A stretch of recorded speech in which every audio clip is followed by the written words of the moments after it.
नमस्कार, मैं हूं आपके साथ अनुष्का और आप देख रहे हैं न्यूज समाचार जनता की आवाज। आइए रुख करते हैं आज की खबर। गोरखपुर के मदन मोहन मालवीय प्रौद्योगिकी विश्वविद्यालय गोरखपुर तथा भारतीय शिक्षण मंडल युवा आयाम गोरक्ष प्रांत के संयुक्त तत्वाधान में विश्वविद्यालय के आर्यभट्ट सभागार में प्रांत स्तरीय शोधार्थी सम्मेलन विविभा प्रमाण पत्र वितरण समारोह समिति सहित भारतीय ज्ञान परंपरा का विकसित भारत में योगदान विषयक एक दिवसीय राष्ट्रीय संगोष्ठी का आयोजन किया गया।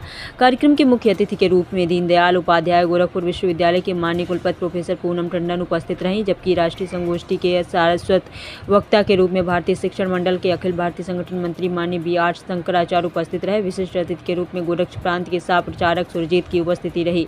संगोष्ठी की अध्यक्षता मदन मोहन मालवीय प्रौद्योगिकी विश्वविद्यालय के माननीय कुलपति प्रोफेसर JP सैनी ने की। मुख्य अतिथि के रूप में कार्यक्रम को संबोधित करते हुए दीनदयाल उपाध्याय गोरखपुर विश्वविद्यालय के माननीय कुलपति प्रोफेसर पूनम टंडन ने कहा कि इस कार्यक्रम के आयोजकों का प्रयास सराहनीय है कि वे नई पीढ़ी को भारतीय ज्ञान की तरफ उन्मुख कर रहे हैं। उन्होंने कहा कि वर्तमान में भारत विश्व के लगभग सभी क्षेत्रों में महत्वपूर्ण भूमिका निभा रहा है। यह उसके प्राचीन ज्ञान और गौरव की वजह से ही संभव हो रहा है। उन्होंने कहा कि आवश्यकता इस बात की है कि आप अपनी जड़ों से जुड़े रहें। जड़ों से जुड़े लोग और समुदाय के सुखी और समृद्ध होते हैं। उन्होंने समृद्ध भारतीय परंपरा की चर्चा करते हुए कहा कि सभ्यता के विकास में भारत का अमूल्य योगदान रहा है। वहीं विज्ञान, कला, साहित्य आदि की विभिन्न विधाओं का उद्भव भारत से ही हुआ है। अपने सारस्वत वक्तव्य में भारतीय शिक्षण मंडल के अखिल भारतीय संगठन मंत्री माननीय BR शंकरानंद ने कहा कि हम सभी भाग्यशाली हैं क्योंकि हम भारत जिसे त्याग और वैराग्य के लिए जाना जाता है वहाँ जी रहे हैं। विशेषकर गुरु गोरक्षनाथ की पावन तपोभूमि पर होना भी सौभाग्य का सूचक है।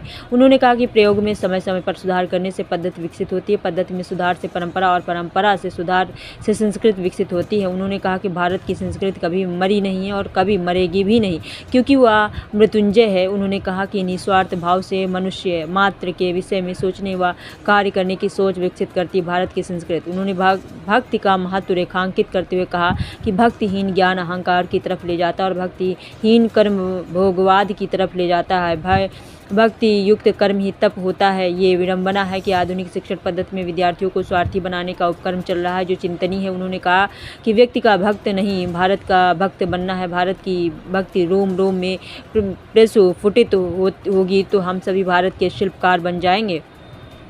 प्रत्येक देशवासी का सहयोग और समर्पण आवश्यक है। कार्यक्रम को संबोधित करते हुए गोरक्ष प्रांत के सह प्रचारक सुरजीत ने कहा कि भारत का अर्थ है ज्ञान में रत होना, ज्ञान के आधार पर स्वयं श्रेष्ठ बनना और पूरे विश्व को श्रेष्ठ बनाना ही भारत का लक्ष्य रहा है।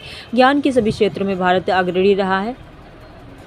आज की पीढ़ी को भारत की प्राचीन ज्ञान परंपरा को पुनः प्रतिष्ठित करने की दिशा में कार्य करना। उन्होंने कहा कि हमें अतीत के गौरव को समझना होगा, भारत के मूल्य को समझना होगा। देश के लिए होना चाहिए। MMMUT के माननीय कुलपति प्रोफेसर JP सैनी ने अपने अध्यक्षीय उद्बोधन की शुरुआत एक गीत से की। उन्होंने कहा, वक्त है कम, लंबी मंजिल तुम्हें तेज कदम चलना होगा, है परम तपस्या के पथि को तुम्हें नूतन पथ रचना होगा। उन्होंने कहा कि वर्ष 2047 तक विकसित भारत बनाने के लक्ष्य के लिए अब हमारे पास बहुत कम वक्त बचा है।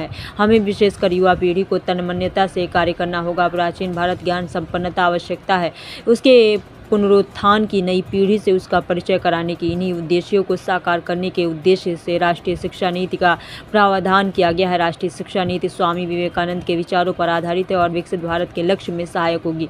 कार्यक्रम के आरंभ में अतिथियों ने भारत माता माँ सरस्वती और पंडित मालवीय के चित्र पर पुष्पांजलि अर्पित करी और दीप प्रज्वलन किया। श्रीमती नशा बानो ने संगठन गीत प्रस्तुत किया। भारतीय शिक्षण मंडल के ध्येय श्लोक की प्रस्तुति विवेक पांडे ने की, जबकि ध्येय वाक्य डॉक्टर ममता शाही ने प्रस्तुत किया। अतिथियों का परिचय प्रोफेसर कौस्तुभ नारायण मिश्रा ने प्रस्तुत किया, जबकि भारतीय शिक्षण मंडल युवा आयाम और विविवा का परिचय डॉक्टर जितेंद्र कुमार मिश्र ने प्रस्तुत किया। एकल गीत डॉक्टर प्रभाकर तिवारी ने प्रस्तुत किया। कार्यक्रम का संचालन डॉक्टर प्रीति त्रिपाठी ने किया, जबकि आभार ज्ञापन प्रोफेसर राकेश कुमार ने किया। प्रार्थना और कल्याण मंत्र सुश्री दीक्षा द्वारा प्रस्तुत किया गया। इस अवसर पर दीपशिखा शर्मा, रामजी त्रिपाठी, सौरभ मिश्रा एवं वरुण कुमार सिंह द्वारा अपने शोध पत्रों का प्रस्तुतिकरण किया गया। संगोष्ठी के दौरान विभिन्न विषयों जैसे कि भारतीय ज्ञान परंपरा का इतिहास और समृद्धि, आधुनिक समस्याओं के समाधान में भारतीय ज्ञान की भूमिका व भारतीय ज्ञान परंपरा और विकसित भारत आदि विषयों पर मंथन हुआ। इस अवसर पर गोरक्ष प्रांत स्तर पर